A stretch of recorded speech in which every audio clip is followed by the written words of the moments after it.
بسم اللہ الرحمن الرحیم۔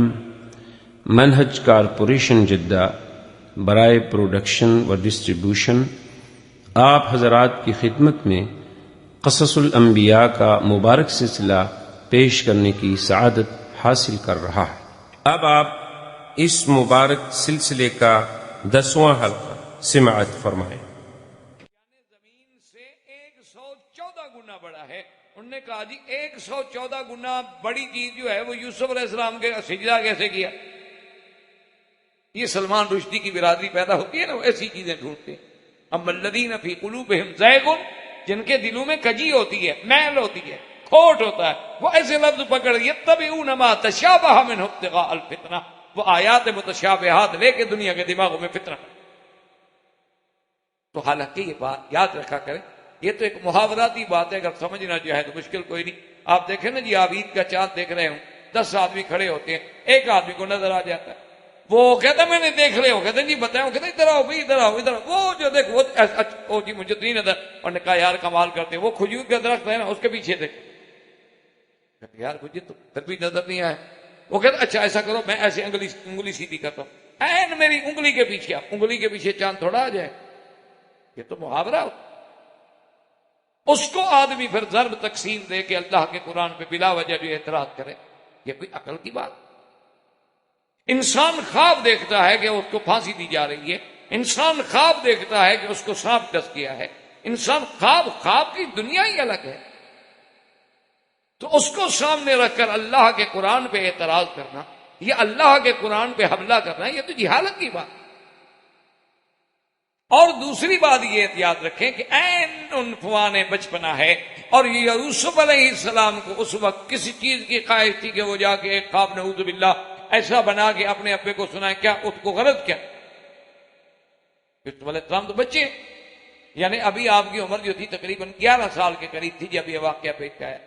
جب آپ کو کنویں میں ڈالا گیا ہے تو آپ کی عمر 12 سال، تو انہی دنوں میں یعنی یہ واقعہ ہے، آپ کی عمر 11 اور 12 کے درمیان میں تھی۔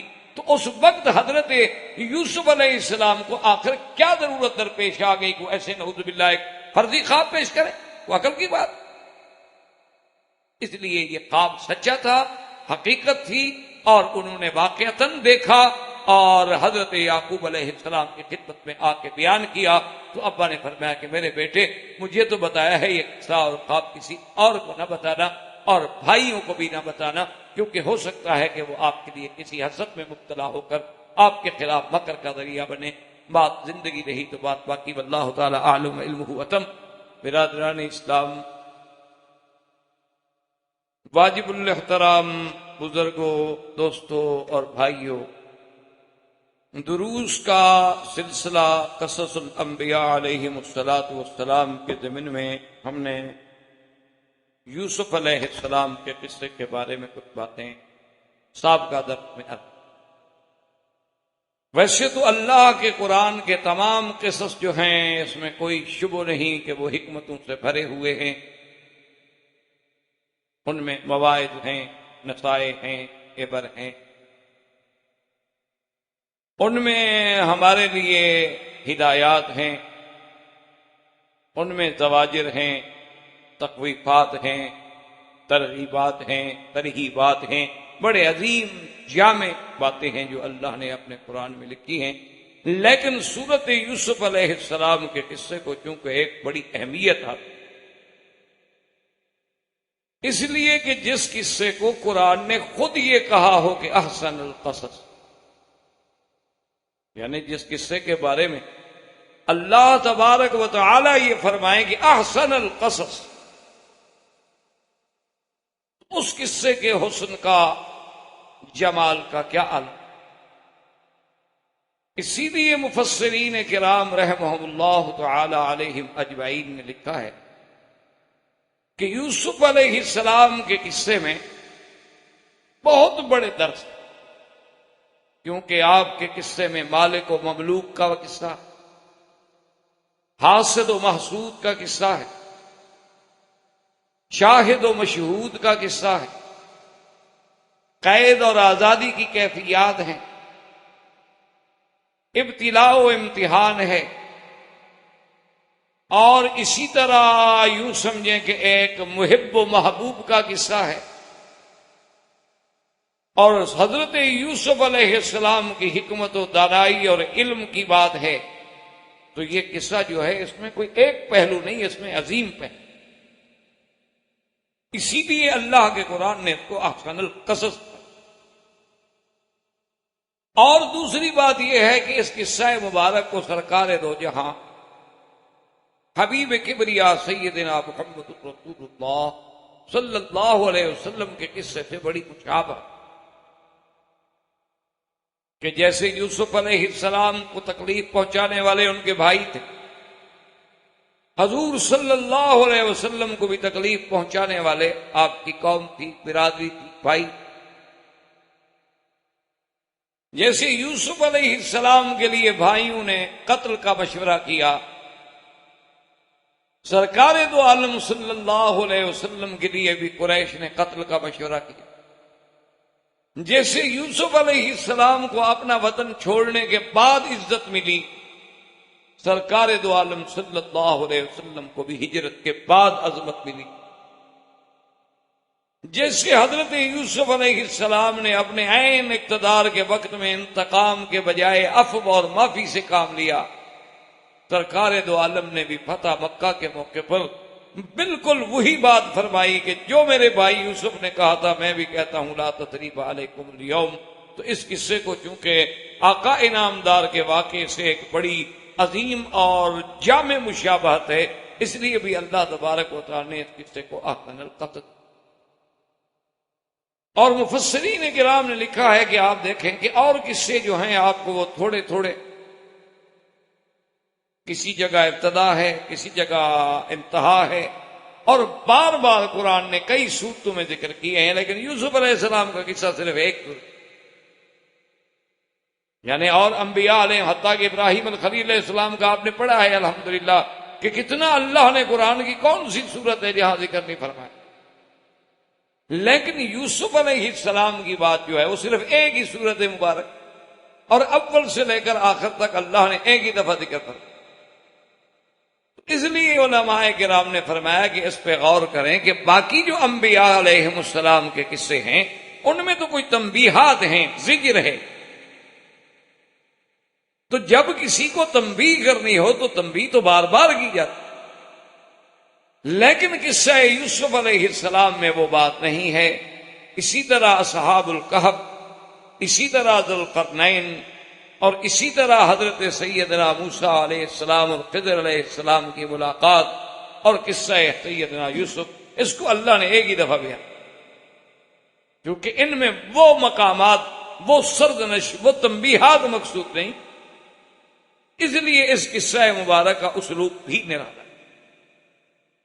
اب یوسف علیہ السلام کے قصہ مبارک کو پڑھنے سے پہلے تھوڑا سا اس کے تاریخی پس منظر پہ بھی آپ نظر ڈال لیں، تاکہ اس کے بعد پھر جب یوسف علیہ السلام کے قصے کو آپ قرآن کی آیات مبارک کی روشنی میں سمجھیں گے تو آپ کے لیے اور آسانی ہوگی اور آپ کے لیے نئی راہ۔ ہمیں جہاں تک تاریخی پس منظر کا پتہ چلتا ہے، لازمی بات ہے کہ وہ کتب سابقہ یعنی اسرائیلی روایات ہیں، اسی طرح بائبل میں، تلمود میں اور کتب سابقہ میں یہ بات ہمیں ملتی ہے کہ تقریباً یہ 1890 قبل مسیح علیہ السلام کے قصہ، اور انہی کتابوں میں سے یہ بات بھی ملتی ہے کہ 1890 قبل مسیح میں فلسطین کے علاقے میں،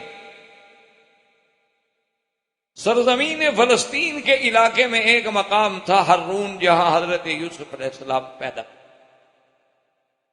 سیدنا یعقوب علیہ السلام کی 4 بیویاں تھیں،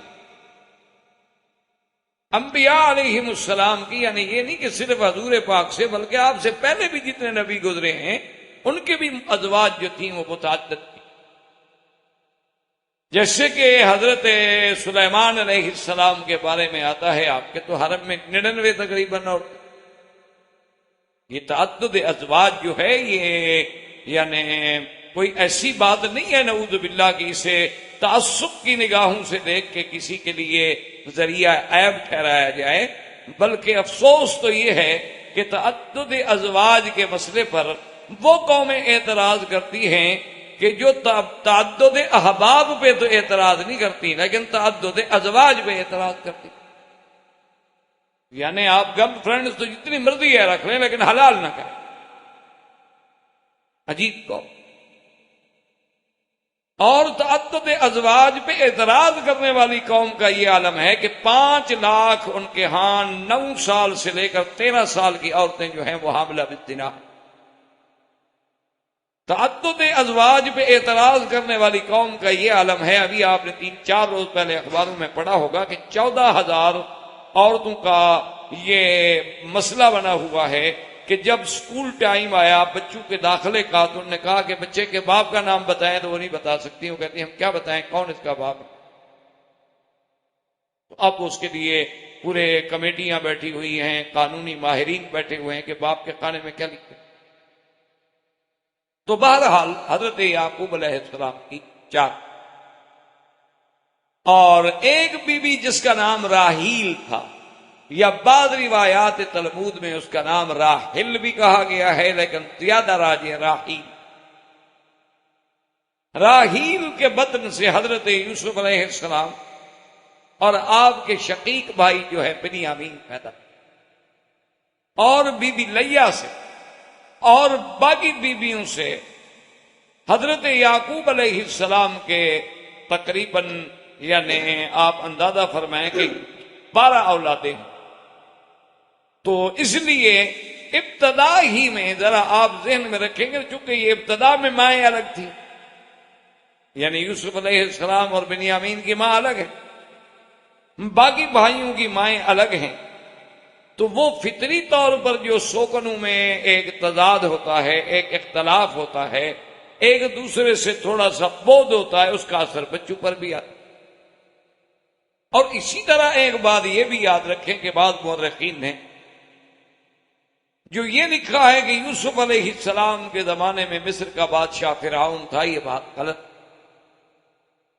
زمانہ یوسف علیہ السلام میں مصر پر عمالقہ، قوم عمالقہ کا قبضہ تھا. یہ عمالقہ جو ہیں اصل میں چرواہے تھے، لیکن اللہ نے ان کو مصر کی حکومت دے دی. یہ تو اللہ کا شان ہے. تو عز من تشاء وتذل من تشاء بیدک الخیر. یہ کوئی عجیب بات نہیں. اب تو یہ ہمارے یعنی سامنے عالم کے واقعات ہیں کہ بہت چھوٹے چھوٹے لوگ جو ہیں بڑے بڑے اعلیٰ مناصب پہ آ جاتے. تو یہ قوم عمالقہ جو ہے یہ اصل میں چرواہے تھے، لیکن تھے عربی نسل. انہوں نے مصر پہ جا کے قبضہ کیا، کنٹرول کیا، اور یوسف علیہ السلام کے زمانے میں ان کا 15واں خاندان ہے جو حکومت کر رہا. اور اس دور میں جو بادشاہ تھا اس کا نام ابو قیس. وہ فرعون نہیں تھا، فرعون تو بعد میں. اور اسی طرح ان کے وزیر خزانہ جو ہے، وزیر مالیہ جو ہے، وہ عزیز کہلاتا تھا. اور پھر قوم عمالقہ کے بعد قوم پرستی کے نام پہ تحریکیں اٹھی. جیسے آج بھی دنیا میں آپ دیکھتے ہیں کہ کہیں بنگالی ہے، کہیں سندھی ہے، کہیں ہندی ہے، کہیں افغانی ہے، کہیں کچھ ہے. یہ قومیت کے نام پہ عصبیت پھیلانے کے لیے تحریکیں ہوتی ہیں. ورنہ تو مسلمان ہے چاہے کہیں بھی ہو. ہم سب سے پہلے تو مسلمان ہیں، اس کے بعد تو صرف تعارف کی بات ہے کہ آپ ہندی کہلاتے ہیں، وہ پاکستانی کہلاتا ہے، وہ کشمیری کہلاتا ہے. اصل رشتہ جو ہے وہ تو ایمان کا رشتہ. انما المؤمنون اخوۃ، تمام ایمان والے جو ہیں ایک دوسرے کے بھائی. اسی لیے اسلام کا جو سب سے عظیم چارٹر حجۃ الوداع کا، اس نے میرے آقا نے واضح فرما دیا کہ لا فضل لعربی علی عجمی ولا لاحمر علی اسود الا بالتقوی، کسی عربی کو اجمی پہ فضیلت نہیں، کسی گورے کو کالے پہ فضیلت نہیں، مگر تقوی سے۔ جو جتنا اللہ سے زیادہ ڈرتا ہے اتنا زیادہ شان ہوتا ہے۔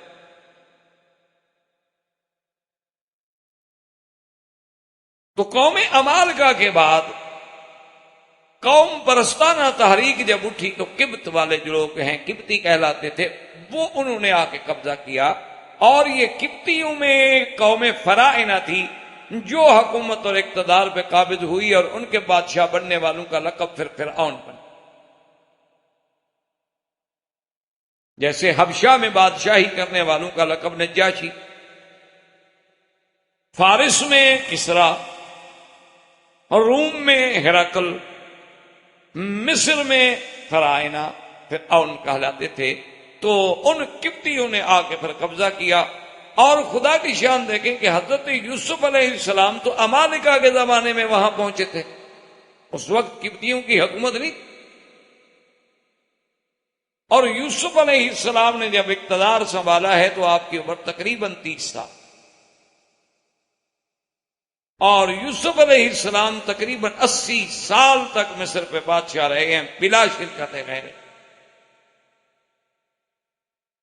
اور 110 سال تقریباً کی عمر میں آپ کی وفات۔ اسی دور میں جب حضرت یوسف علیہ السلام کو اللہ نے یعنی مصر میں عروج بخشا تو بنو اسرائیل آئے، کیونکہ بنو اسرائیل حضرت یعقوب کی اولاد ہے، وہ بھی مصر میں آئے اور آباد ہوئے۔ اب جب قوم آئی قبطیوں کی، فرائنہ آئے، تو ان نے سب سے پہلے عمالقہ اور بنو اسرائیل پہ مظالم ڈھائے۔ انہوں نے 2.5 لاکھ عمالقہ کو مصر سے نکالا، اور بنو اسرائیل پہ ظلم کے پہاڑ توڑ ڈالے۔ اس کے بعد پھر ان کی نجات کے لیے اللہ نے موسیٰ علیہ السلام کو پیدا کیا۔ تو اسی طرح اسی پس منظر میں کتاب تلمود میں اور بائبل میں ہمیں یہ بھی ملتا ہے کہ حضرت یوسف علیہ السلام کی پیدائش 1890 کی ہے، اور آپ نے وہ جو خواب دیکھا ہے اور جب کنویں میں ڈالے گئے تو اس وقت آپ کی عمر تقریباً 17 سال ہو گئی تھی، 1906 کا تقریباً یہ تھا۔ اور حضرت یوسف علیہ السلام کو جس کنویں میں ڈالا گیا تھا وہ بھی کتابوں میں ذکر آیا ہے کہ وہ شمال میں تھا، قسم، شمال قسم میں ایک جگہ تھی دوتن، وہی وہ کنواں تھا جس کنویں میں حضرت یوسف علیہ السلام کو ڈالا گیا۔ اور اسی ضمن میں ان کتابوں میں آپ کے اس خواب کا بھی ذکر ہے جو خواب حضرت یوسف علیہ السلام نے دیکھا۔ اور یہ بات بھی آپ یاد رکھیں کہ خواب جو یہ بھی یعنی ایک اللہ کی بڑی عظیم نعمت ہے۔ اسی لیے ایک حدیث مبارک میں، صحیح حدیث میں آتا ہے، لم یبقى من النبوۃ الا المبشرات، کہ اب نبوت تو ختم ہو گئی، اب بشارات ہیں۔ اور اسی طرح یہ بھی آیا ہے کہ الرؤیا، خواب جو ہے یہ بھی ایک جز ہے نبوت کے اجزاء میں۔ لیکن اس کا معنی یہ نہیں ہوتا کہ جز موجود ہو تو نبوت کا کوئی دعویٰ کر دے۔ کہیں آپ ٹانگ پڑی ہوئی دیکھیں تو آپ کہتے ہیں ٹانگ ہے، یہ نہیں کہتے کہ بندہ پڑا ہے۔ کہیں ہاتھ کٹا ہوا ایک بندے کا پڑا ہو تو آپ یہ نہیں کہیں گے کہ جی آدمی پڑا ہے، یعنی جز کو دیکھ کے آپ کبھی کل کا دعویٰ نہیں کرتے۔ تو اسی طرح اگر ایک نبوت کی جز اگر اللہ نے باقی رکھی ہے تو اس کا معنی یہ تو نہیں کہ نبوت باقی ہے لہذا کل خواب دیکھنے والا نبی بن جائے گا۔ تو خواب جو ہے دراصل اس کے بارے میں بھی علماء نے بہت بڑے ابحاث ہیں، بہت بڑی تفاصیل ہیں، بہت بڑی کتابوں میں بحثیں ہیں، لیکن آپ موٹی سی بات یاد رکھیں جو خلاصہ ہے تقریباً ان ابحاث کا، کہ اللہ نے انسان میں ایک تو آپ کی یہ جان ہے، اور ایک ہے نفس، اور ایک ہے روح۔ بعض علماء نفس اور روح کو ایک بھی کہہ دیتے ہیں، کیونکہ جو کام روح کا ہے وہی نفس کا۔ اسی لیے قرآن کہتا ہے نا اللہ یتوفی الانفس حین موتها، کہ اللہ تبارک و تعالی پورا پورا لے لیتی ہے نفس کو قبضے میں. تو یوں سمجھ لیں کہ ایک جان ہے، ایک نفس ہے، ایک روح ہے. روح کو یوں سمجھ لیں کہ وہ روح ہے، یعنی جان کے لیے نفس کام کر رہا ہے اور نفس کے لیے وہ روح کام کر رہا ہے. یعنی آسانی آپ کے لیے ہو جائے گی. ورنہ تو یہ تو خیر بہت بڑی علمی ابحاث ہیں جن کے لیے بہت بڑے اوقات کی، اور پھر ان لوگوں سے جن کا علم سے تعلق بھی.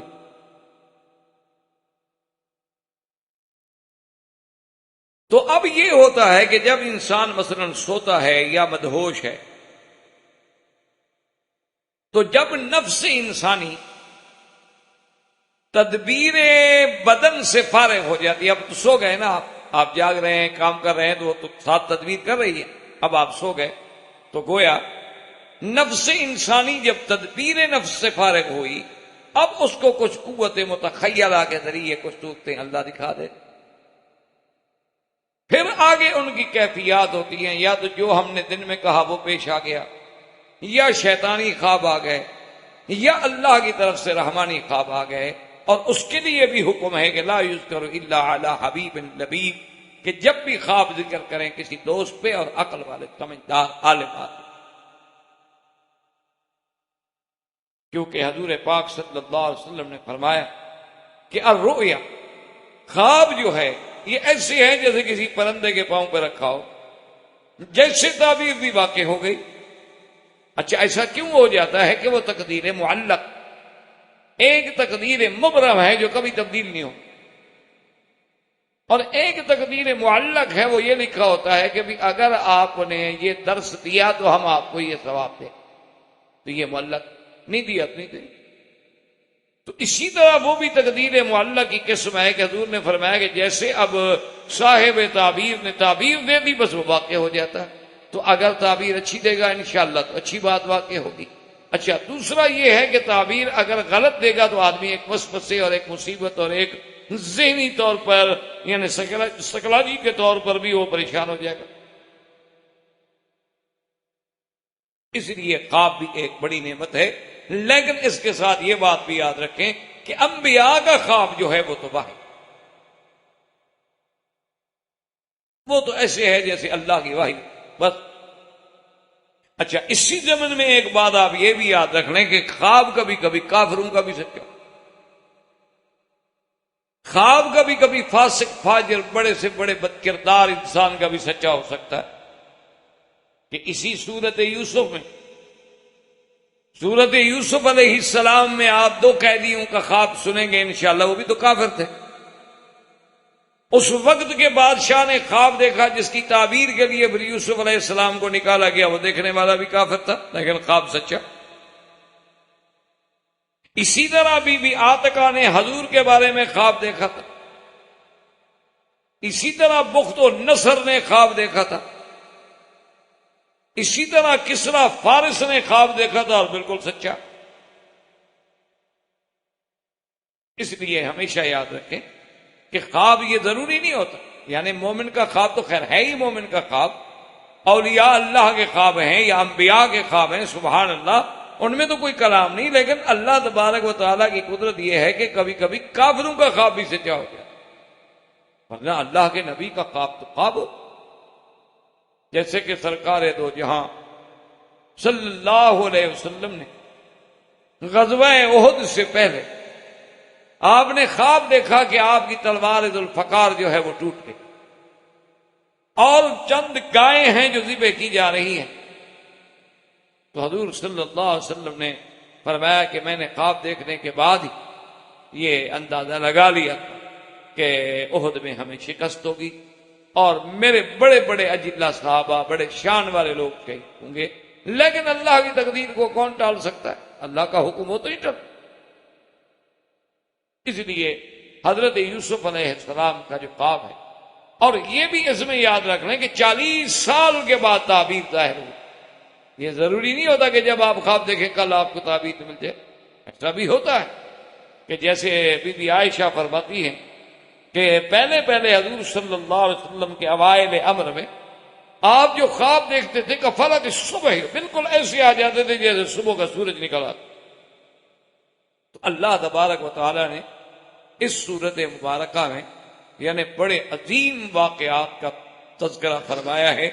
اسی لیے قرآن نے اس کے بارے میں فرمایا کہ احسن القصص، کہ یہ ایسا بہتر قصہ ہے میرا مدنی صلی اللہ علیہ وسلم جو ہم آپ کو سنا رہے ہیں.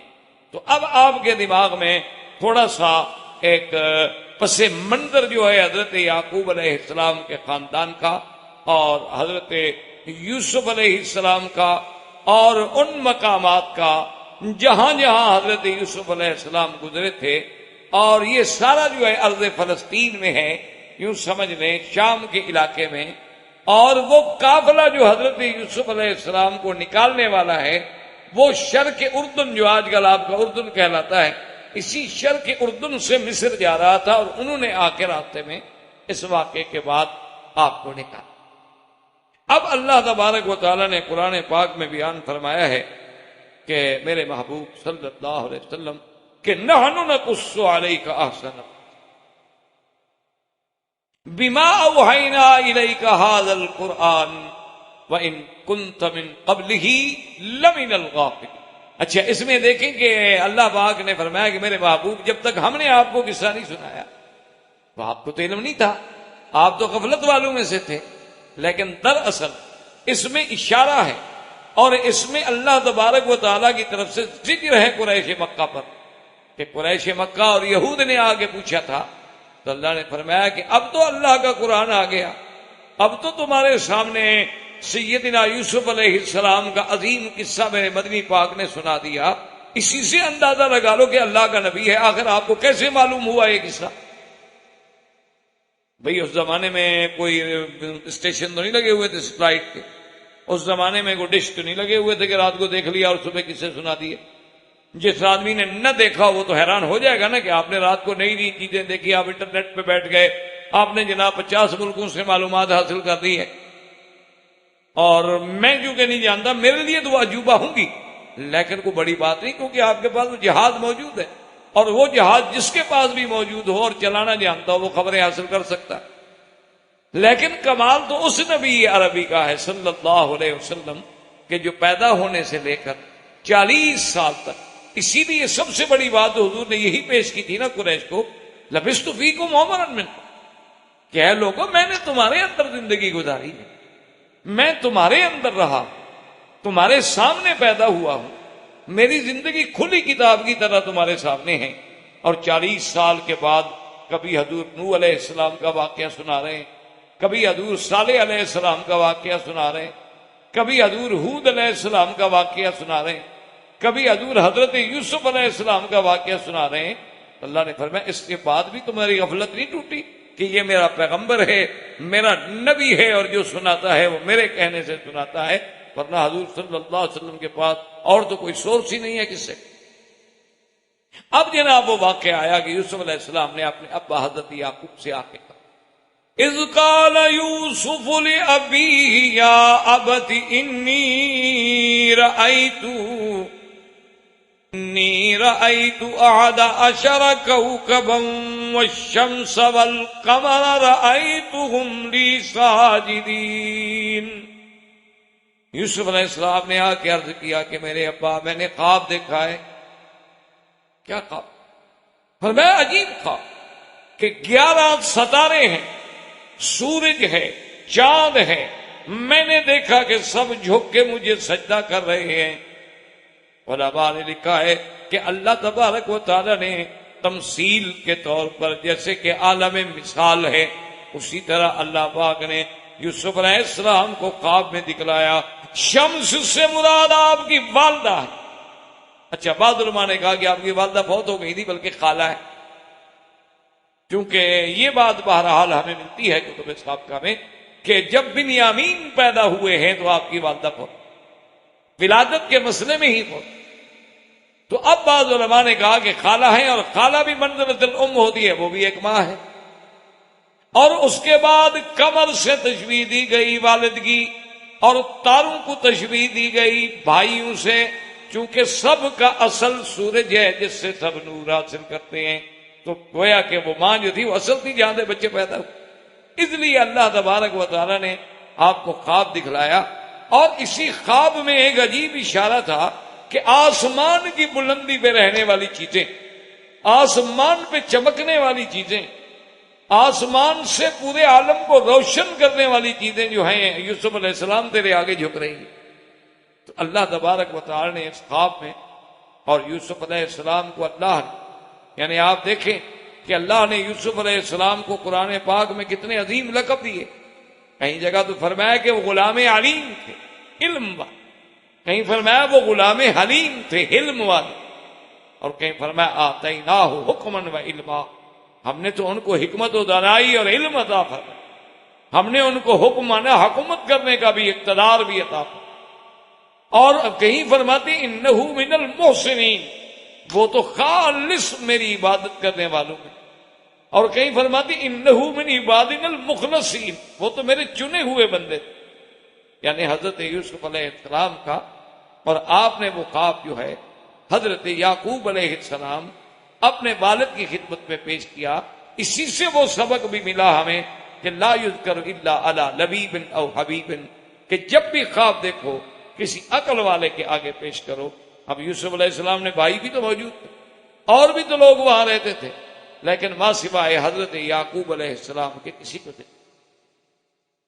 اب جب حضرت یعقوب علیہ السلام کی خدمت میں آئے اور آ کر آپ کو خواب سنایا تو قال یا بنی لا تقصص رؤیاک علی اخوتک فیکیدوا لک کیدا ان الشیطان للانسان عدو مبین.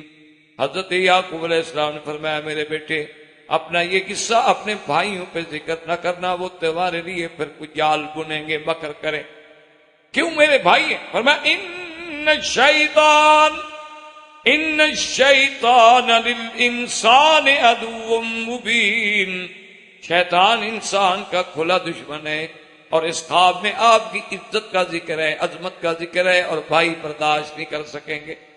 چونکہ یعقوب علیہ السلام تو جانتے تھے کہ بھائیوں میں تو پہلے حسد ہے، پہلے تحاسد و تباغض ہے. وہ تو حضرت یوسف علیہ السلام اور بنیامین کو پہلے سے اچھا نہیں سمجھتے، پہلے بھی ان کو وہ نعوذ باللہ اچھی نظروں سے نہیں دیکھتے. تو جب وہ ایسا خواب سنیں گے تو اس کا نتیجہ دو ہوں کہ اگر انہوں نے خواب کو اہمیت دے دی تو دشمن بن جائیں گے، اور اگر خواب کو اہمیت نہ دی تو مذاق اڑائیں گے. دیکھو جی سورج اور چاند کیسے سجدہ کر رہے ہیں، دیکھو جی آسمان سے سورج اترا ہے سجدہ کرنے کے لیے. اس کی وجہ یہ ہے نا جی کہ جب دشمن ہوتا ہے تو وہ اسی بات کو پھر افسانہ بنا دیتا ہے، اور اگر دوست ہوتا ہے تو پھر اس کے دل میں عظمت ہو. جیسے کہ کسی کو آپ کہیں گے جی وہ چاند دیکھو میری انگلی کے پیچھے، اب اگر مخالف ہوگا اسی کو کہانے بنا دے گا کہ جناب کبھی چاند بھی انگلی کے پیچھے آ سکتا ہے، کبھی سورج بھی انگلی کے، اتنا بڑا کرہ ہے چاند کا، وہ تو زمین سے بھی بڑا ہے، تو انگلی کے پیچھے کیسے آ گیا؟ اسی لیے جیسے کہ حضور نے فرمایا کہ جب سورج نکل رہا ہو تو تم نماز نہ پڑھا، کیونکہ انہا تطلع بین قرنی الشیطان، جب یہ سورج نکلتا ہے تو گویا شیطان کے دو سینگوں کے درمیان سے نکلتا ہے. اب جناب دیکھیں ایک حدیث مبارک ہے اور صحیح حدیث مبارک ہے، لیکن پرویز جیسے منکرین حدیث جن کو سرکار دو عالم کی حدیث سے عداوت، اس نے جناب اسی بات کو اتنا رنگ آمیزی کی کہ پوری کتاب لکھ ڈالی. اس نے کہا کہ اگر آدمی کی یہ پیشانی کی پیمائش کی جائے تو ہر بندے کے طول و عرض کا یہ 12واں حصہ ہوتا ہے. یعنی اگر 12 ایک آدمی کا طول عرض جو ہے اس کو دیکھا جائے اور پھر پیشانی کی پیمائش کی جائے تو یہ 12واں حصہ بنتا ہے. تو اس نے کہا کہ جناب سورج جو ہے وہ تو زمین سے بھی 114 مرتبہ بڑا ہے، اور وہ شیطان کے دو سینگوں کے درمیان میں آ جاتا ہے تو شیطان کی پیشانی کتنی بڑی ہوگی اور وہ کتنی چوڑی ہوگی کہ یہ سورج وہاں آگے پھنس گیا دو سینگوں میں. اور اگر وہ شیطان کے سینگوں میں آ جاتا ہے تو سینگوں کو اٹھا کے وہ سورج کو جہاں مرضی لے جائے پوری دنیا میں اندھیرا کر دے. انہوں نے کہا کہ نعوذ باللہ تو حدیث ہے ہی نہیں، ایسے لوگوں نے لکھی. حالانکہ بالکل جاہلیت کی بات تھی، بات محاوراتی تھی کہ شیطان جو ہے وہ چونکہ جانتا ہے کہ یہ وقت جو ہے عباد الشمس کا ہے، سورج کے پجاریوں کی عبادت کا وقت ہے، تو وہ آگے آگے کھڑا ہو جاتا ہے، گویا کہ سورج اس کے سینگوں کے درمیان میں ہے۔ یہ معنی تھوڑا ہے کہ حقیقتاً سورج سینگ میں آ گیا، یا حقیقتاً وہ سورج تک پہنچ گیا، وہاں جائے تو جل نہ جائے، وہاں تو پہنچ ہی نہیں سکتا ہے ابلیس، وہاں کیسے جا سکتا ہے سورج کے اتنے قرب میں؟ تو ایک محاوراتی بات کو دشمنی نے اپنی نظر سے فسانہ بنا دیا۔ اس لیے حضرت یوسف علیہ السلام کو یعقوب علیہ السلام نے نصیحت فرمائی کہ اے بیٹا، مہربانی کر کے یہ بات جو ہے اپنے بھائیوں کو نہیں بتلانا، کہیں ایسا نہ ہو کہ تم پھر کسی مکر کا اور قید کا شکار ہو جاؤ۔ اور قید کا معنی ہوتا ہے کہ خفیہ طریقے سے کسی کو نقصان پہنچانا، اور وہ ایسا کیوں کریں گے؟ ہیں تو تمہارے بھائی، باپ بھی ایک ہے، ویسے بھی اچھے ہیں، مومن ہیں، لیکن شیطان بھی تو بڑا دشمن ہے نا، وہ دوسروں کو عداوت میں مبتلا کرتا ہے۔ اور اس کے بعد یعقوب علیہ السلام نے حضرت یوسف علیہ السلام کو یہ بھی فرمایا وَكَذَلِكَ يَجْتَبِيكَ رَبُّكَ وَيُعَلِّمُكَ مِن تَأْوِيلِ الْأَحَادِيثِ۔ کتنی بڑی بشارت ہے۔ یعقوب علیہ السلام نے کہا کہ میرے بیٹے، تیرے رب نے تجھے چن لیا ہے اور تمہیں خواب کی تعبیر کا علم بھی عطا فرمائیں گے۔ اشارہ ہو گیا کہ باقی بھائی نبی نہیں بنیں گے، ان بھائیوں میں اللہ نے یوسف کو چن۔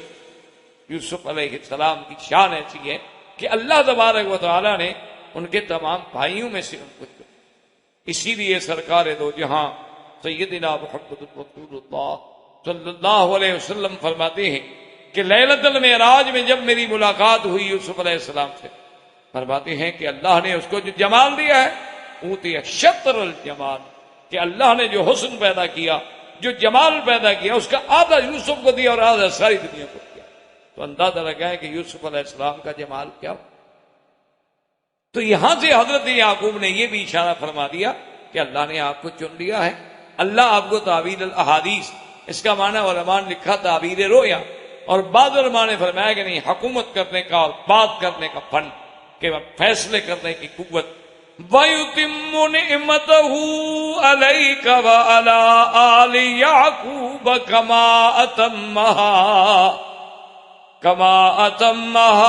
عَلَىٰ أَبَوَيْكَ مِن قَبْلُ إِبْرَاهِيمَ وَإِسْحَاقَ إِنَّ رَبَّكَ عَلِيمٌ حَكِيمٌ۔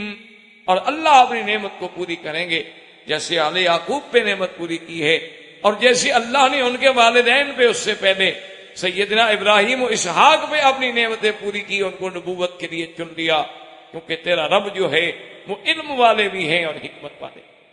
اب اللہ نے فرمایا لَقَدْ كَانَ فِي يُوسُفَ وَإِخْوَتِهِ آیات للسائلین۔ اللہ نے فرمایا کہ یوسف اور اس کے بھائیوں کے قصے میں بڑی نشانیاں ہیں پوچھنے والوں کے لیے، کیونکہ یعقوب نے اصل میں یہ تھا کہ بنو اسرائیل چاہتے تھے امتحان لینا۔ یہ یہود قوم جو ہے بڑی عیار، بڑی مکار، تو وہ آگے حضور سے ایسے ایسے سوال کرتے تھے، اور کبھی کبھی قریش کو بھی سکھا دیتے تھے تاکہ حضور کی نبوت کا امتحان لیا جائے۔ کبھی اصحاب کہف کے بارے میں سوال کیا، کبھی ذوالقرنین کے بارے میں سوال کیا، کبھی روح کے بارے میں سوال کیا، کبھی جنت میں سب سے پہلی جو مومن کو غذا کھلائی جائے گی اس کے بارے میں سوال کیا، کبھی جنت کی زمین کی مٹی کے بارے میں سوال کیا۔ اسی طرح انہوں نے آ کر حضرت آقا انعامدار سیدنا محمد رسول اللہ صلی اللہ علیہ وسلم سے یوسف علیہ السلام کے بارے میں بھی سوال کیا کہ حضور آپ جانتے ہیں کہ یوسف علیہ السلام کا کیا واقعہ ہے؟ تو اللہ تبارک و تعالیٰ نے یہ صورت مبارک ان کے رد میں، ان کے جواب میں اتاری۔ اس لیے اللہ فرماتے ہیں کہ یوسف علیہ السلام اور اس کے بھائیوں میں، اس کے بھائیوں کے واقعات میں بہت بڑی نشانی ہے ان پوچھنے والوں کے۔ اور یاد رکھیں کہ صرف پوچھنے والوں کے لیے نہیں ہے، بلکہ اس قصے میں تو آیات ہیں، اس قصے میں تو نشانیاں ہیں، اس قصے میں تو بہت بڑی عظمت اور ہدایات ہیں، اور پوری کائنات کے لیے ہیں جو بھی اس سے فائدہ اٹھانا چاہے۔ اب اللہ فرماتے ہیں قالوا لَيُوسُفُ وَأَخُوهُ أَحَبُّ إِلَىٰ أَبِينَا مِنَّا وَنَحْنُ عُصْبَةٌ إِنَّ أَبَانَا لَفِي ضَلَالٍ مبین۔ اب وہ بھائی آپس میں بیٹھے، آپس میں جمع ہو، کہنے لگے کہ عجیب بات ہے کہ یوسف اور اس کا بھائی بنیامین وہ سب سے زیادہ محبوب ہے یعقوب علیہ السلام کو، ہر وقت یوسف علیہ السلام، ہر وقت یوسف یوسف یوسف بنیامین، ان کا تو اتنا بڑا خیال ہے، حالانکہ وہ صرف 2 ہیں اور ہم تو 10 ہیں پورے، یعنی ہم تو جماعت ہیں، لیکن ہمارا خیال کوئی نہیں، ہم سے اتنی محبت کوئی نہیں۔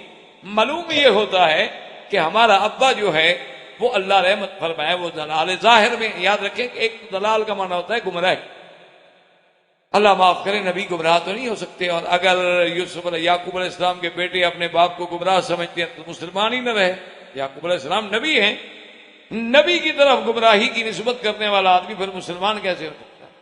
اس لیے ہمیشہ یاد رکھیں کہ دلال جو ہے وہ ہدایت کے مقابلے پر بھی ہوتا ہے، کہ جو اس لیے ہے نا من یہدہ اللہ فلا مضل لہ ومن یضللہ فلا ہادی لہ، تو ہدایت کے مقابلے پر دلال کا لفظ آتا ہے۔ لیکن کبھی دلال کا معنی یہ ہوتا ہے، یاد رکھیں کہ کسی چیز میں گم ہو جانا، جیسے ایک آدمی راستہ بھٹک جائے وہ بھی تو دلال ہے، بھٹک گیا، گم ہو گیا نا۔ کسی طرح اگر آدمی کسی خیالات میں بالکل ڈوب جائے، جیسے کہ عربی کہتے ہیں کہ ذل الماء فی اللبن، وہ پانی لسی میں حل ہو گیا، مل گیا، پتہ ہی نہیں لگتا پانی کدھر ہے، اب تو صرف ہمیں لسی لسی ہی نظر آتی ہے، تو وہاں بھی کہتے ہیں ذل۔ اچھا، اسی طرح یاد رکھیں کہ قرآن مقدس میں کئی مقامات پہ اس لفظ کا استعمال، جیسے اللہ نے فرمایا وَوَجَدَكَ ضَالًّا فَهَدَىٰ، محمد مصطفیٰ ہم نے آپ کو پایا، کیا مانا؟ یعنی آپ بالکل مستغرق ہو چکے تھے اور آپ اس مسئلے میں اپنی حیرت میں کھو چکے تھے کہ بھئی پورے عالم کو، پوری دنیا کو میں نے توحید کی دعوت دینی ہے، کیسے دوں گا، کیسے میں اللہ کی دین کی دعوت پہنچاؤں گا؟ تو اللہ نے فرمایا پھر ہم نے آپ کو راستہ بتلا دیا کہ کیسے کرنا ہے۔ اس لیے ہمیشہ یاد رکھیں کہ دلال جو ہے وہ ایک معنی میں استعمال نہیں ہو۔ ان کے کہنے کا مقصد یہ تھا کہ ہمارے ابا جان جو ہیں وہ بھی اتنے یوسف و بنیامین کی محبت میں غرق ہو گئے ہیں کہ ہمیں تو نظر ہی نہیں آیا، ہم تو ان کو نظر ہی نہیں آتے کہ ہم ان کی گویا اولاد ہی نہیں۔ یہ بات ہے کہ ہم 10 ایک طرف اور وہ 2 ایک طرف، لیکن ان 2 کی محبت میں وہ اتنے گم ہو گئے، اتنے ڈوب گئے، اتنے کھو گئے ہیں۔ آپ دیکھیں نا جی، کبھی بیٹھے بیٹھے آدمی بیٹھا ہوتا ہے بالکل آپ کے سامنے اور آپ اس کو کرتے ہوئے بیٹھے، کیا ہو؟ وہ کہتا ہے اچھا ہاں کیا بات ہے، حالانکہ بالکل آنکھیں کھول کے بیٹھا ہوا ہے، آپ اس کے سامنے بیٹھے ہو، لیکن وہ اپنے کسی خیالات میں اتنا کھو جاتا ہے، اتنا ڈوب جاتا ہے، اس کو کسی دوسری چیز کا پتہ نہیں۔ اسی طرح اس طرح بعض روایات میں یہ بھی آتا ہے کہ حضور صلی اللہ علیہ وسلم اپنے اللہ کی یاد میں، اللہ کے ذکر میں، اللہ کے آلاء و نعم کے فکر میں کبھی ایسے ایسے مستغرق ہو جاتے تھے کہ دنیا کی کسی بات کا خیال ہی نہیں۔ اسی لیے آپ نے نہیں دیکھا ہے کہ جب کھجوروں کے وبر کرنے سے حضور صلی اللہ علیہ وسلم نے منع فرمایا اور فصل بھی اس سال کم ہو گئی، تو آپ نے فرمایا انتم اعلم بامور دنیاکم، بھائی دنیا کے معاملات کو تم سمجھتے ہو، ہمیں نہیں پتا کہ دنیاوی معاملات کیا ہو۔ کتنے ہم نے بڑے بڑے عالم، بڑے بڑے بزرگ یعنی سنے نہیں بلکہ دیکھے ہیں کہ ان کو گھڑی دیکھ کر ٹائم کا پتہ نہیں لگتا، یعنی آپ گھڑی بھی موجود ہے، ساتھ بیٹھے ہوئے آدمی کو دکھاتے تھے بھی ذرا دیکھو کیا ٹائم ہے، ان کو پتہ نہیں لگتا تھا بیچاروں کو، گھڑی دیکھ کے نہیں فیصلہ کر سکتے تھے۔ یعنی بخاری و مسلم یاد پڑھانے والے لوگ، لیکن گھڑی کا ٹائم، میرے اپنے والد کا جو بھی ساتھ بیٹھا اس کہتے بیٹا ذرا یہ دیکھو کیا بجا ہے، کہتے اچھا پھر ہو گیا میرا۔ اچھا کوئی اور ساتھی آ جاتا، وہ کہتے بھی اس کو کل بھی بھر کے دے دو، چابی کو کہتے تھے کل، کہ اس کی کل بھر دو، مجھے تو آتا نہیں کہ کیسے بھری جاتی ہے۔ اچھا ان کو پتہ نہیں کہ چابی کیسے بھری جاتی، یعنی اندازہ فرمائیں۔ میرے بچہ جو ہے یار سب چھوٹے تھے تو وہ والد صاحب اس کو بھیجتے کہ تم میرے لیے ایک بوتل لے آؤ، یہ عام بوتلیں جو ہوتی ہیں مرنڈا شرنڈا یہ پسی وغیرہ لے آؤ، تو وہ جناب آگے ان کو کہتا کہ دادا جان وہ 5 ریال کی ملتی ہے ایک بوتل، اس زمانے میں 4 گروش کی ملتی، چھوٹے بچے تھے نا، بھی پیسے کیسے حاصل کریں دادے سے، تو کہتا جی 5 ریال کی ملتی، کہتے بھائی پہلے تو کہا جی اب مہنگی ہو گئی، اچھا مہنگی ہو گئی، اچھا اب 5 ریال کے 10 دے دیے ہیں، تو اس نے کہا بھائی دیکھو یہ کتنا ہے، انہوں نے کہا جی یہ 5 ہے، انہوں نے کہا نہیں اللہ کے بندے یہ تو نوٹ بڑا نظر آ رہا ہے، نے کہا نہیں حضرت یہ تو مختلف چھپتے رہتے ہیں ہر سال، ہے یہ 5 کا، کہتے ٹھیک، ان کو نہیں پتا کہ کیا، تو اور جناب یہ ہے کہ آپ سیاستہ ہے، حدیث ہے، نحو ہے، صرف ہے، بلاغت ہے، معنی ہے، منطق ہے، معقول ہے، کوئی دنیا کی کتاب اٹھا کے سامنے ایک دفعہ تھوڑی سی پڑھنے بیٹھ جائے بس تقریر شروع ہو گئی. یعنی اس میں تو اتنا حفظ ہے لیکن دنیا کے معاملے کا پتہ نہیں رہتا. اس لیے ان کے کہنے کا معنی یہ نہیں تھا کہ یعقوب علیہ السلام گمراہ ہے، نعوذ باللہ. کوئی اللہ کے نبی کو گمراہ سمجھے تو پھر مسلمان کیسے رہے؟ وہ تو کافر ہو جاتا. معنی یہ تھا کہ ہمارے ابا جان ان کی محبت میں اتنے کھو گئے ہیں، اتنے ڈوب گئے ہیں کہ ہماری طرف توجہ بھی کرے. اچھا اسی طرح یاد رکھیں کہ اگر ایک آدمی کے 4 بچے ہیں، 5 ہیں، 6 ہیں، 10 ہیں، 2 ہیں، کسی ایک سے محبت کا زیادہ ہو جانا جو ہے گناہ نہیں، شرعاً وہ کوئی گناہ، لیکن شرط یہ ہے کہ دونوں بچوں میں عدل کرے. یہ نہیں کہ ایک کو تو دیتا جائے اور دوسرا بیچارہ بھٹکتا رہے. یہ بات جو ہے یہ شریعت میں نہ جائے. جیسے ہمارے یہاں عام رواج ہے نا جی کہ یہ بیٹا میرا بڑا فرما بردار ہے، اس نے میری بڑی خدمت کی، اور جی باقی بیٹوں نے مجھے پوچھا ہی نہیں، اس لیے یہ کوٹھی تو میں نے اس کو بنا کے دے دی ہے. یہ ناجائز ہے. جب بھی آپ اگر ہدیہ کریں اولاد کو تو برابر. یا جیسے ہمارے یہاں ایک بڑا رواج ہے، آپ پڑھتے ہوں گے اخباروں میں کہ جی میں نے اپنے بیٹے کو آگ کر دیا، اور قانون انگریزی تو یہ کہتا ہے کہ وہ آپ کی جائیداد سے محروم ہو گیا، لیکن شریعت اسلامی میں وہ آپ کی جائیداد سے محروم نہیں ہوتا. آپ چاہے کتنا آگ کرتے رہیں وہ آپ کی جائیداد کا وارث ہے، اور آپ کے مرنے کے بعد وہ جائیداد کا حقدار ہے. اسے دنیا کی کوئی طاقت آپ کی جائیداد سے محروم نہیں کر سکتی. وہ آپ کے نطفے سے پیدا ہوا ہے، آپ کے گھر میں پیدا ہوا ہے، اور یہ تو اللہ کا فیصلہ ہے کہ اللہ نے اس کو آپ کا بیٹا بنا دیا. باقی یہ ہماری قسمت کہ اولادیں فرما بردار ہوں ہمارے لیے قرۃ عین بن جائیں، یا اولادیں نافرمان ہوں اور ہمارے لیے عذاب اور وبال بن جائیں، یہ تو علیحدہ بات. لیکن ان کے حقوق میں والد جو ہے وہ زیادتی نہیں کرتا. جہاں تک محبت کا تعلق ہے وہ آپ کے بس میں نہیں. جیسے کہ حضور پاک صلی اللہ علیہ وسلم اللہ تبارک و تعالیٰ کے آگے درخواست کرتے تھے کہ یا اللہ انی املک فی انی عادل فی ما املک، کہ یا اللہ اپنی بیویوں کے بارے میں میں عدل کرتا ہوں، انصاف کرتا ہوں، لیکن جو میرے ہاتھ میں ہے کہ وقت برابر دیتا ہوں، ٹائم برابر دیتا ہوں، خرچہ برابر دیتا ہوں، ملنے ملانے میں برابر ہونے کی کوشش کرتا ہوں، لیکن کیف عادل فی ما لا املک، لیکن میں اس چیز میں کیسے عدل کر سکتا ہوں جو میرے قبضے میں بھی نہیں. دل تو میرے قبضے میں نہیں ہے، کسی بیوی سے زیادہ محبت ہو، کسی سے کم ہو، تو میں کیا کروں؟ اس لیے علماء نے لکھا ہے کہ اگر کسی اولاد سے بندے کو زیادہ محبت ہے تو یہ کوئی جرم نہیں، یہ اللہ کے ہاتھ میں ہے کہ دل میں کسی کی محبت زیادہ ڈال دی. جیسے کہ حضرت یوسف علیہ السلام اور بنیامین کی محبت جو تھی وہ اللہ تبارک و تعالی نے زیادہ دل میں ڈال. اب جناب بھائیوں نے مشورہ کیا اور اسی سے تحاسد پیدا ہوا. اب انہوں نے مشورہ کیا کہ اقتلوا یوسف وطرہ ارضا یخل لکم وجہ ابیکم وتکونوا من بعدہ قوما صالحین. انہوں نے کہا ایسا کرو قتل کر دیتے ہیں یوسف، بالکل ختم. جب رہے گا نہیں تو باپ کیا کرے گا؟ 2 دن 4 دن غم کرے گا، رو رو کے بیٹھ جائے، آخر آدمی کو صبر آئی جائے. اچھا بات یہ ہے کہ جب یوسف وہ نہیں ہوگا سامنے تو پھر ہماری طرف خود بخود ہی رجوع کرے گا نا. دیکھو نا جب اچھا چلا جائے تو برے کی طرف ہی آدمی کہاں جائے؟ 2 بیٹے ہیں بندے کے، ایک اچھا ہے خدمت گزار ہے، ایک نالائق ہے. اگر خدا نہ خواستہ وہ اچھا چلا جائے تو آخر کیا کرے گا؟ کہے گا یار اب تو تم ہی بچے ہو نا، اب تو میرا سہارا تم ہی رہ گئے ہو، اب میری لکڑی تو تم ہو بھائی، اب تو میرا ہاتھ تم نے ہی پکڑنا ہے. تو اس لیے پھر خود بخود یعقوب علیہ السلام ہماری طرف بچے. اور باقی یہ رہی بات کہ ہم قتل کر دیں اور اتنا بڑا جرم کریں تو بعد میں توبہ کر لیں گے، کوئی ایسی بات نہیں، پھر اچھے بن جائیں، ٹھیک ہو جائیں. جب ہمیں ان کی محبت مل جائے گی تو ہم بھی پھر ٹھیک ٹھاک ہو جائیں گے.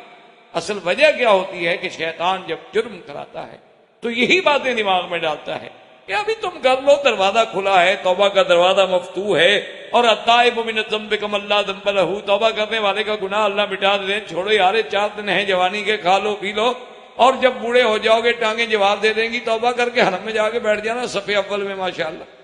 پھر تو ماشاءاللہ جو ہے اسی دن یہ ایک تو ہوتا ہے، یعنی آپ کل مہربانی کر کے کسی بھی نماز میں، صبح میں، مغرب میں، عشاء میں حرم میں آ جائیں، اور امام کے پیچھے جو صف اول ہے اس کو آپ دیکھنا شروع کریں. انشاءاللہ آپ کو 90% وہ لوگ ملیں گے جو ریٹائر،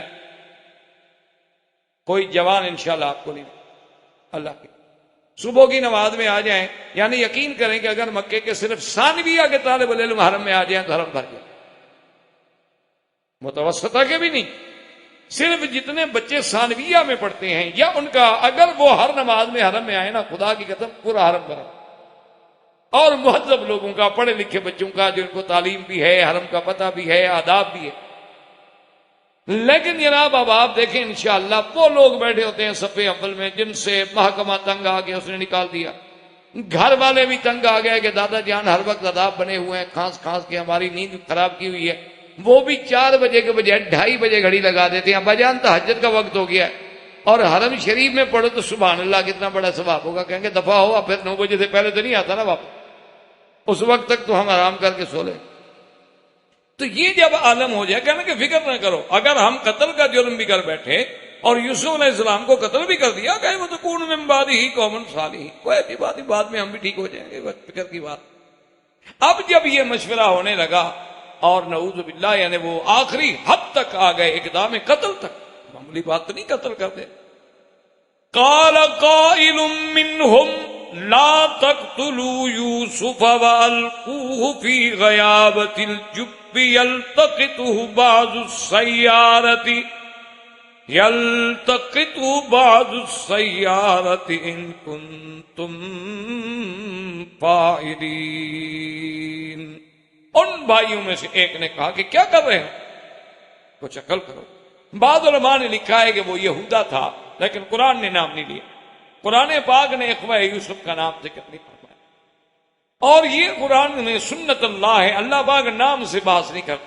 اذ اول فتیۃ الی الکہف، بس وہ چند نوجوان جنہوں نے کہف میں غار میں پناہ لی تھی، کیا نام تھا اللہ عالم۔ وَأَوْحَيْنَا إِلَىٰ أُمِّ مُوسَىٰ، ام موسیٰ کا نام کیا تھا کوئی پتہ نہیں، قرآن نام سے بحث نہیں کرتا۔ قالت لأختہ قصیہ، اخت کا نام کیا تھا کوئی پتہ نہیں، میں شعیب کی بیٹی کا نام کیا تھا کوئی پتہ نہیں، اس لیے کہ نام کی کیا ضرورت ہے، اصل تو کام سے ہے، نام یاد رکھنے سے کیا ہو جائے گا۔ تو بہرحال کتب سابقہ میں، بائبل میں بھی یہ آتا ہے، تلمود میں بھی یہ موجود ہے کہ اس کا نام یہودا تھا۔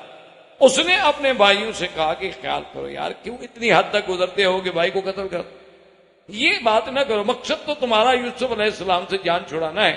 تو ایسے کرتے ہیں کہ کسی دور جا کے کسی جنگل کے کنویں میں، غیر آباد کنویں میں ڈال دیتے ہیں، چلو یا تو کنویں میں جب ڈالیں گے غیر آباد کنواں ہے، اندر سانپ ہوں گے، پتہ نہیں بلائیں ہوں گی، وہی یوسف کو کھا جائیں گے اور یوسف ختم ہو جائیں گے، کم از کم ہم اپنے ہاتھ سے تو قتل نہ کریں، اپنے ہاتھ سے مارنا اور ایسی جگہ پہ چھوڑ آنا کہ کوئی اور چیز آپ کو ڈس لے اور مار لے، یا اگر یوسف علیہ السلام وہاں بچ گئے اور کسی جانور نے نہ ڈس، آپ اگر بچ گئے تو پھر یہ بات ہوگی کہ کوئی نہ کوئی قافلہ گزرے گا، کوئی نہ کوئی گزرنے والے گزریں گے، اندر وہ روئیں گے، چیخیں گے، آواز سنیں گے تو وہ نکال لیں گے، اگر وہ بھی نکال کے لے گئے تو ہمارے تو کام ہو گیا نا۔ اگر تم کرنا چاہتے ہو تو اس نے کہا کہ خدا کے لیے یہ فکر کرو کہ قتل کرنے والی بات کو چھوڑ، قتل کرنے میں ہمیں کیا فائدہ، اور دوسرا یہ ہے کہ قتل جو ہے وہ چھپا نہیں رہے گا، ایک نہ ایک دن تو ظاہر ہوگا، اس لیے بہتر یہ ہے کہ القوہ فی غیابۃ الجب، اور اسی کو وہ لکھا ہے ان لوگوں نے کہ یہ شمال سکم میں ایک جگہ تھی جس کا نام تھا دوتن، یہ بائبل میں جو اس جگہ کا نام آیا ہے کہ شمال سکم میں یہ جگہ تھی اور اس کا نام تھا دوتن، جہاں وہ کنواں تھا، اور وہ قافلہ جو ہے وہ شرق اردن سے مصر کی طرف جا رہا تھا، جو اس کنویں پہ وہ قافلہ گزرا۔ یہ چیزیں جو ہیں کتب سابقہ میں جیسے بائبل ہے یا اور اسرائیلی روایات کی کتب ہیں یا روایات کعب احبار ہیں، اور روایتوں میں یہ چیزیں ہمیں ملتی ہیں کہ ان بھائیوں نے یہ مشورہ کیا اور آخر میں اسی بات پہ اتفاق کر دیا کہ چلو بھی قتل ہم نہیں کرتے ہیں لیکن آپ کو کسی جگہ چھوڑ دیتے ہیں۔ واللہ تعالی عالم و علمہ اتم۔ برادران اسلام، واجب الاحترام بزرگوں، دوستوں، بھائیوں، عزیز نوجوانوں، قصص الانبیاء علیہم الصلوات والتسلیم کے سلسلے میں ہم سیدنا یوسف علیہ السلام کے قصہ مبارک کا مطالعہ اور مذاکرہ کر رہے ہیں۔ جیسا کہ آپ نے سابقہ دروس میں الحمدللہ سنا ہے، یہ قصہ مبارک جو ہے ایک عجیب قصہ ہے جس کو خود قرآن احسن القصص کہتا ہے۔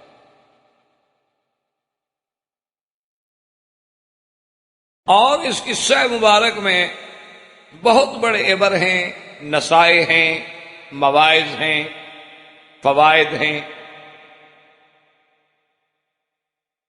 تو ہم اس درس میں ان قصہ مبارک میں یہاں تک پہنچے تھے کہ یوسف علیہ السلام نے خواب دیکھا، اپنے والد سے بتلایا کہ میں نے خواب دیکھا ہے کہ 11 تارے ہیں اور سورج اور چاند جو ہیں وہ مجھے سجدہ کرتے،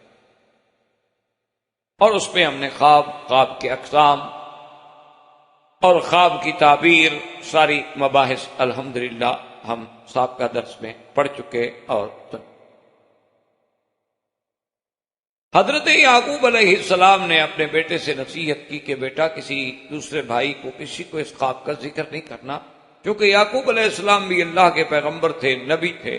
وہ سمجھ گئے کہ اس خواب میں کوئی بہت بڑا اشارہ ہے کہ یوسف علیہ السلام کو اللہ تبارک و تعالیٰ کسی عظمت، کسی رفعت، کسی مقام پہ پہنچانا چاہتے ہیں، اور یہ خدا کی قدرت ہے کہ جب بھائیوں میں سے کسی ایک بھائی کو عزت ملے تو فطری بات ہے کہ پھر دوسرے بھائیوں کو تو حسد ہوتا ہے۔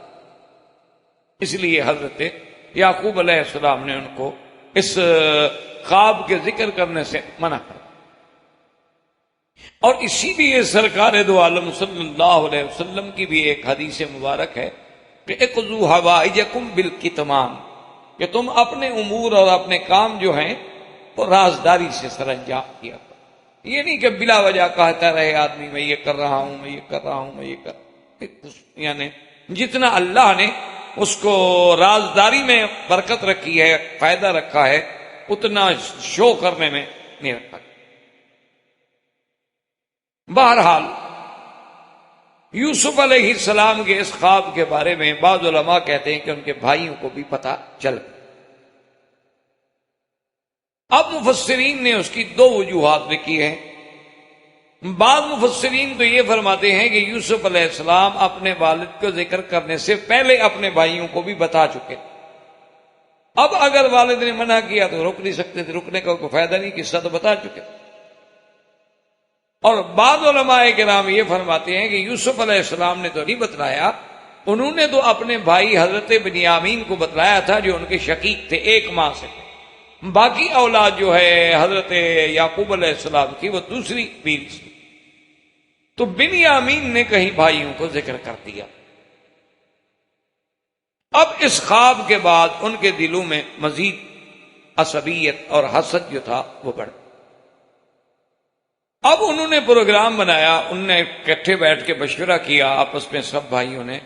انہوں نے کہا کہ دیکھو بھئی یہ بات بڑی عجیب ہے کہ بھئی یعقوب علیہ السلام کی شفقت اور محبت جو ہے وہ صرف یوسف علیہ السلام کی طرف ہے، اور ہم 10 بھائی ہیں، 11 بھائی ہیں، ہماری طرف محبت نہیں، اور یہ بات جو ہے ہمارے لیے ناقابل برداشت ہے، یہ ہم کیسے برداشت کر سکتے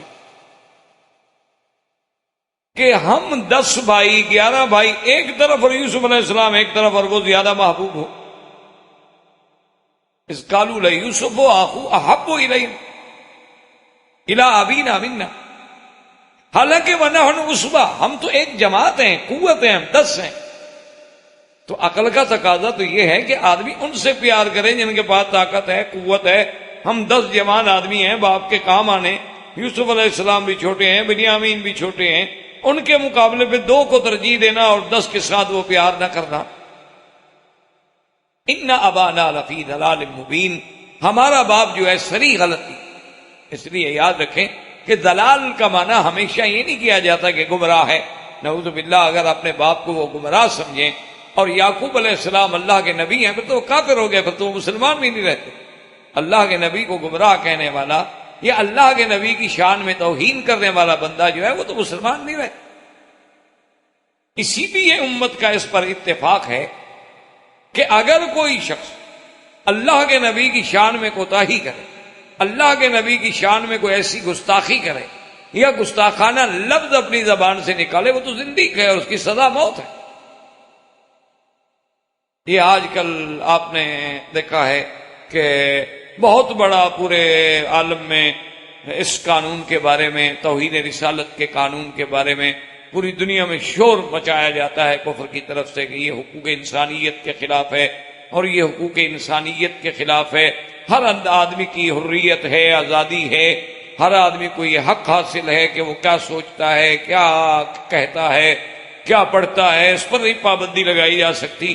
یہ تو مسلمان بڑے بنیاد پرست ہیں اور انتہا پرست ہیں، اور ان کے ہاں تو بس اللہ کے نبی کی توہین تو سزائے موت میں کہیے کیا بات۔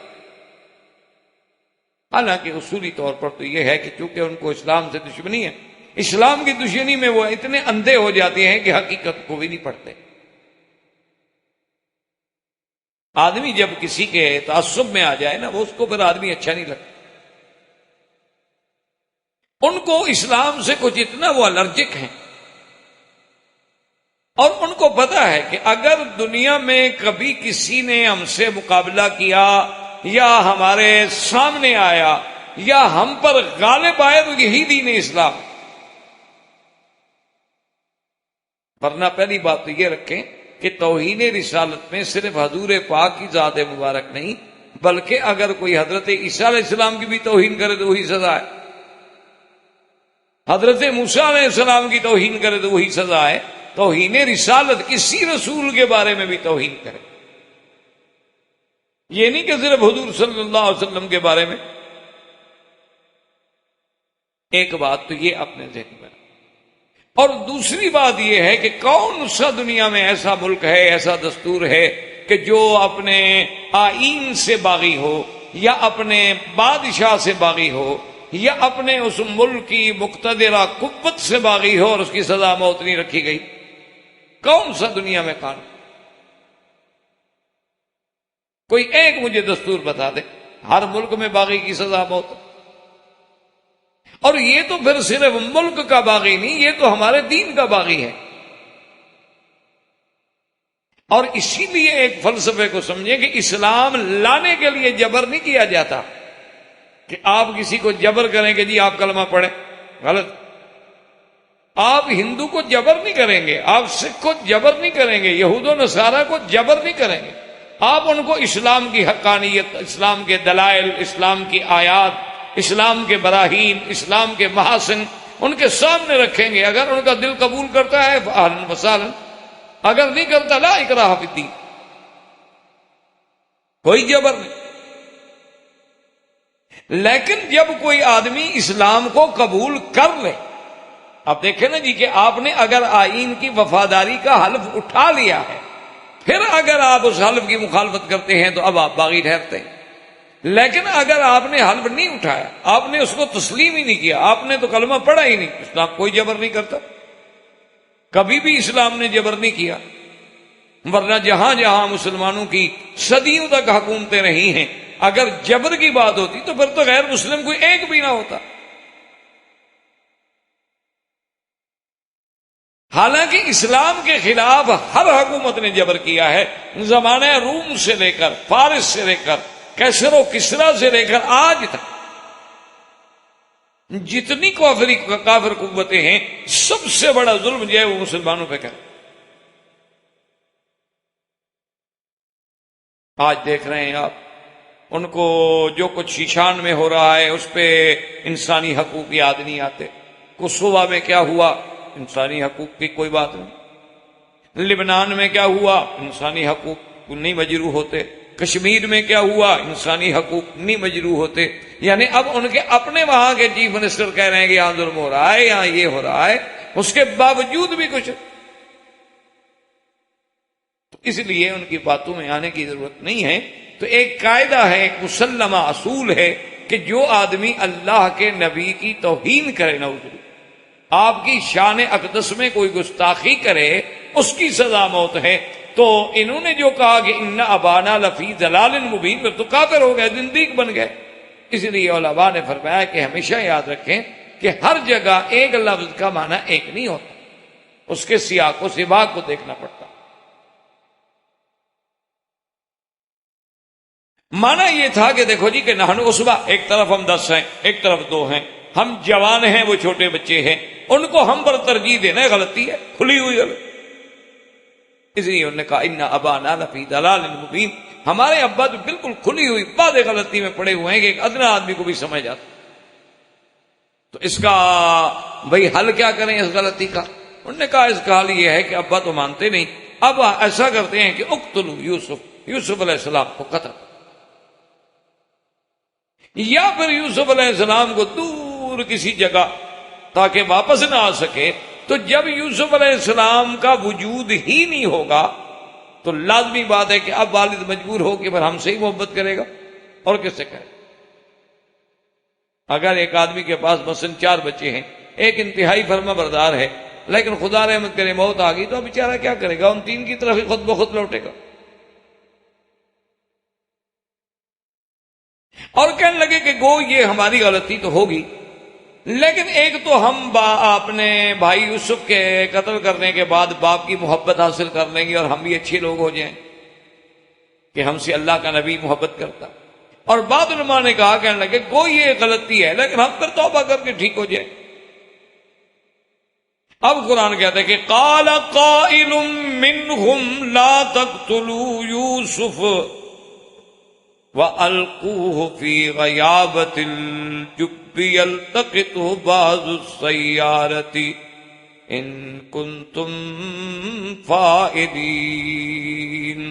اللہ فرماتے ہیں کہ ان میں سے ایک کہنے والے نے، قرآن نام نہیں لیتا، اصولی بات یاد رکھیں کہ قرآن پاک جو ہے وہ ناموں سے تعلق نہیں رکھتا کہ نام بیان کرتا رہے، مقصد تو کام سے ہے، مقصد تو ہمیں اس سبق سے ہے جو یوسف علیہ السلام کے سبق میں ہمیں مل رہا ہے کہ دیکھیں کہ بھائی جو ہیں وہ اپنے بھائی کو بربنا حسد قتل کرنے کے لیے تیار، اور اسی سے اندازہ کریں کہ سب سے پہلا قتل جو ہے وہ بھی تو بھائی نے کیا۔ یعنی جب حضرت حابیل حضرت آدم علیہ السلام کے بیٹے قتل ہوئے ہیں تو اس کو بھی کسی غیر نے تو قتل نہیں کیا، بھائی نے قتل کیا۔ قابیل کون تھا؟ بھائی، اور اسی نے قتل کی بنیاد رکھی۔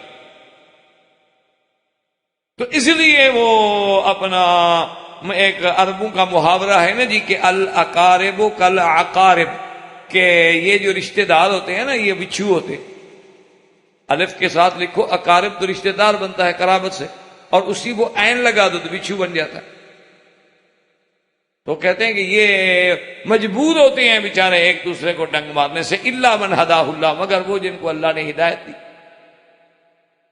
اسی لیے حضور پاک صلی اللہ علیہ وسلم نے بھی بدر میں فرمایا تھا بئس العشیرۃ عشیرۃ نبیکم، آپ نے فرمایا ابو جہل، اے عتبہ، ربیعہ، شیبہ، تم کیسے میری برادری ہو، کتنی بری برادری ہو تم، کتنے برے رشتہ دار ہو، کیسے لوگ، کذبتمونی وصدقنی الناس، کہ تم نے رشتہ دار ہو کر میری تکذیب کی اور لوگوں نے میرا کلمہ پڑھا اور مجھ پہ ایمان لے آئے۔ اخرجتمونی فآوانی الناس، تم نے رشتہ دار ہو کر مجھے گھر سے مکے سے نکالا اور لوگوں نے مجھے سینے سے لگایا، کیسے تم رشتہ دار؟ تو اس لیے علماء نے بھی لکھا ہے کہ یہ جو قرابت کے مسائل ہیں اسی لیے بہت ہی مشکل ہوتے، اسی لیے وہ کسی ایک اردو کے کسی شاعر کا بھی ایک شعر ہے رشتہ داری کے بارے میں، وہ کہتا ہے کہ یہ عجیب سلگتی ہوئی لکڑیاں ہیں کہ دور ہوں تو دھواں دیں اور قریب ہوں تو جل جائیں۔ پتہ کہ رشتہ دار جو ہوتے ہیں نا وہ ایک ایسی ہیں جیسے سلگتی ہوئی لکڑی ہوتی ہے نا، سلگ رہی ہو، اب بیٹھے ہوں دور تو کچھ نہیں تو دھواں تو دے گی، تنگ تو کرے گی، اور اگر قریب آ گئی آگ کے تو جل گئی، کہ دور ہوں تو دھواں دیں اور قریب ہوں تو جل جائیں۔ تو یہ ایک قدرتی بات ہے کہ جب بھی نعوذ باللہ ثم نعوذ باللہ یعنی سازش قتل، اور وہ بھی یعنی آدم کا بیٹا بھی تو نبی کا بیٹا ہے، اور یوسف علیہ السلام بھی نبی کا بیٹا اور خود نبی ہے، لیکن سازش کرنے والے کون ہیں؟ بھائی۔ اسی لیے شورش کاشمیری جو ایک بہت بڑے اپنے وقت کا خطیب، ادیب، شاعر، بڑا عجیب آدمی تھا، گزرے ہیں، تو بہرحال وہ کافی عرصے سے اختلاف کے بعد بھٹو صاحب سے ان کی جب صلح ہوئی تو بھٹو صاحب نے کہا کہ اچھا کشمیری صاحب اچھا شریف صاحب اب سابقہ باتوں کو مٹی ڈالیں، آج کے بعد میں آپ کا بھائی ہوں۔ تو اس نے کہا جی بھائی تو یوسف کے بھی بہت تھے، پتہ نہیں آپ کون سے بھائی بن رہے ہیں میرے، اب یہ تو اللہ کو پتا ہے، آپ میرے بھائی تو بن رہے ہیں لیکن میرا خیال ہے کہ آپ بھی کہیں یوسف کے بھائی ثابت نہ ہوں۔ تو بہرحال مقصد یہ ہے کہ اب بھائی ہیں اور قتل کی سازش ہو رہی ہے، اور بھائی بھی کون؟ نبی، ابن نبی، انا للہ۔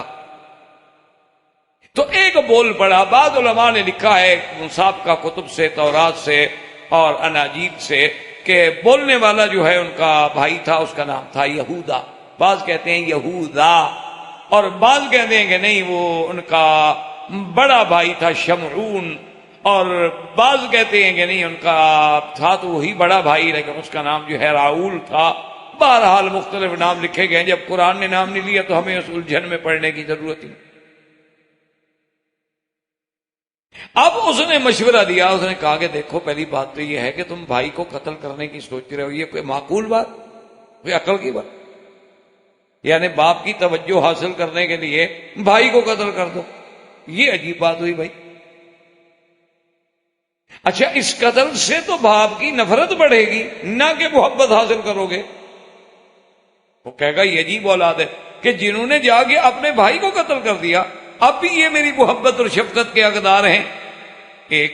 اور دوسری بات یہ ہے کہ قتل کرنے کے لیے اگر تم بس ضد ہو نا تو پھر میرے کہنا مان لو کہ بلا وجہ کسی کے خون سے اپنے ہاتھ نہ رنگو، کیونکہ خون جو ہے نا وہ کبھی ضائع نہیں جاتا، اور خون ایک نہ ایک دن ضرور اپنے اثرات جو ہے وہ ظاہر کرتا، وہ ابھی ضائع نہیں جاتا کبھی۔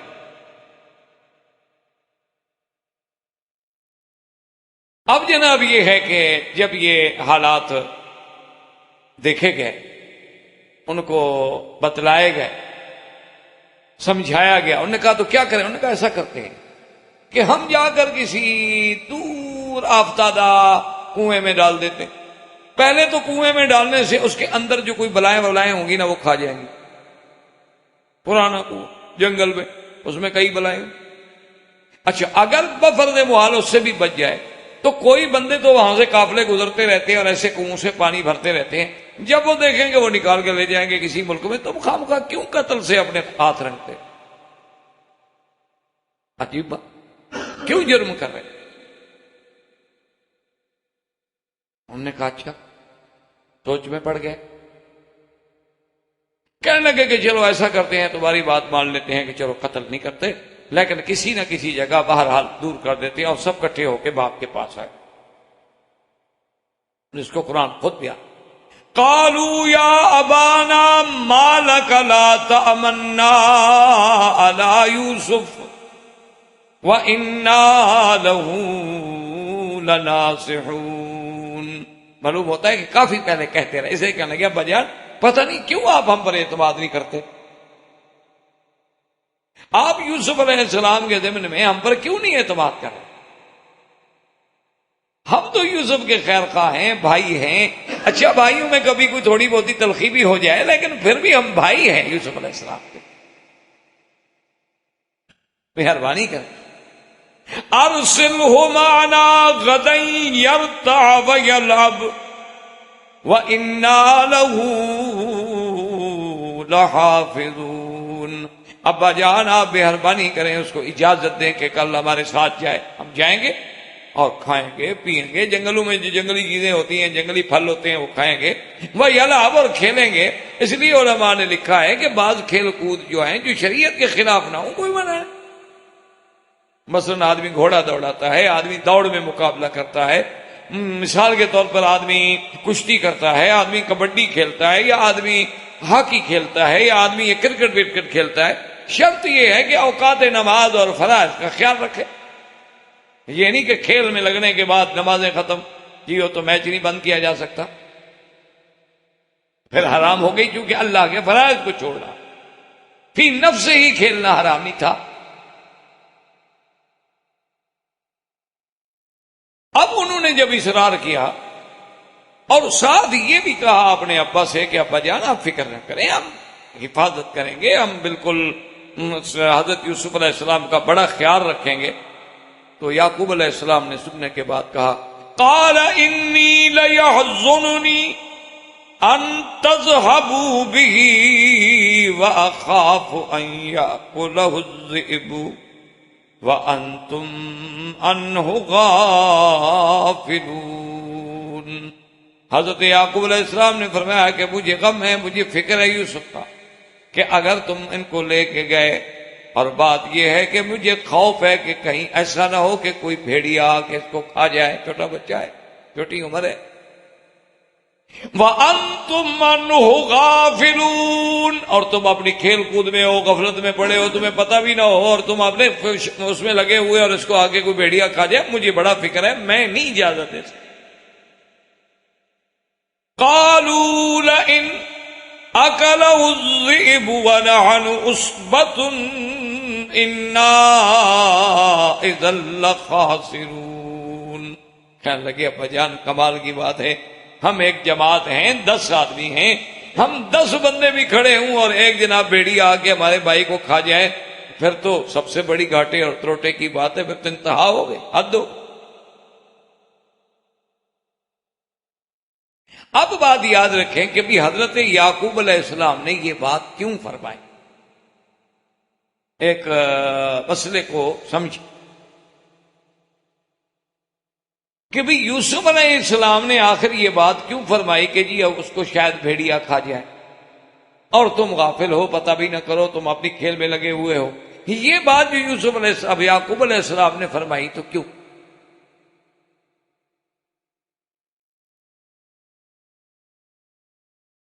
اور مشکل یہ ہوتی ہے، یاد رکھیں کہ ہر باطل فرقہ جو ہے نا جی، وہ اللہ کے قرآن کے حروف کے معانی میں یا الفاظ مبارک میں اپنے پسند کی تحریف کر دیتے ہیں، اپنی طریقے سے اس کے معنی کو ڈھال دیتے ہیں اور اسی سے اپنے مطلب کی بات کو نکالتے ہیں۔ جیسے کسی نے کہا نا کہ خود تو بدلتے نہیں، قرآن کو بدل دیتے ہیں۔ چاہیے تو یہ تھا کہ جو قرآن کا حکم ہے ہم اپنے آپ کو بدل دیں، لیکن وہ خود تو نہیں بدلتے، لیکن اللہ کے قرآن کو بدل دیتے ہیں۔ تو اب بعض ہمارے لوگوں نے یہاں سے ایک عجیب بات نکالی، ان کا دیکھو جی اللہ کے نبی عالم الغیب ہوتے ہیں، ان کے پاس علم غیب ہوتا ہے، یعقوب علیہ السلام جانتے تھے کہ یہ بھیڑیے والا قصہ بنائیں گے، اسی لیے تو پہلے کہہ رہے ہیں، تب بھی کر رہے ہیں کہ کیا کرو گے لینا کل حسیب اگر اس کو بگیاڑ کھا گیا، اس لیے کہ وہ عالم الغیب تھے، یعنی وہ اپنے مطلب کی ایک بات نکال۔ حالانکہ یہ نہ سوچا کہ بھی اگر وہ عالم الغیب ہیں تو جب یہ بھی پتا ہے کہ میرے بیٹے بھیڑیے والا قصہ بنائیں گے تو جہاں کنویں میں تھے تو پھر بھی تو علم ہوتا آپ کو کہ حضرت فلاں کنویں میں ڈالے گئے، وہاں تو 3 راتیں گزاری ہیں کنویں میں حضرت یوسف علیہ السلام نے، وہاں تو جا کے نکال لیتے، وہ علم آخر کیوں نہیں ہوا؟ اور علم ہونے کے باوجود بھی اگر باپ اپنے بیٹے کی اور مظلوم بیٹے کی مدد نہ کرے تو کیا پھر وہ قیامت میں تو الٹا نعوذ باللہ قابل مواخذہ ہے؟ اچھا پھر یہ کہیں کہ بیٹوں سے اولاد سے تو اولاد تو جب شرمندہ ہو جاتی ہے، اولاد تو اس کا قتل ثابت کر رہی ہے، اور یوسف زندہ ہوتے اور باپ جا کھڑے ہو جاتے کہ یہ دیکھو جی یوسف صاحب زندہ بیٹھے ہیں، کیسے کہتے ہو قتل ہو گئے؟ تو مجرم کے تو پاؤں نہیں ہوتے، مجرم تو زمین پہ کھڑا نہیں ہو سکتا۔ اس لیے ہمیشہ یاد رکھیں کہ یہاں علم غیب کا مسئلہ نہیں، اس کی 2 وجوہات مفسرین کرام نے لکھی ہیں۔